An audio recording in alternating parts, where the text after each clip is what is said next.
دسته‌های استقلال دوشنبه و پنشیر جلال‌الدین بلخی بازی موقوف مانده دور دهم چمپیونات مملکت را دایر نمودند. رقابت مذکور در ورزشگاه مرکزی شهر دوشنبه صورت گرفت. تفصیلات در گزارش همکارانمان.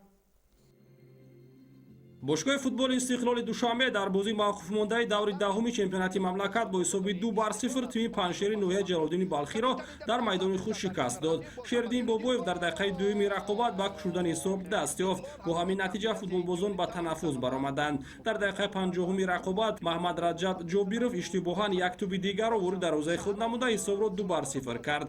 بعد این پیروزی پیشرفت چمپیونات تاجیکستان استقلال دوشنبه با کسب 28 گل موقعیتش را در صدر جدول لیگ عالی کشور مستحکم نمود. استقلال بازی آینده خویش را سنه 2 آگوست در دایره دور 1/8 نهایی جام کشور بر مقابل تیم برقچی حصار برگزار میکند. قربانو از شهر خوجند بلند شد با همین نتیجه با حساب 2-0 استقلال در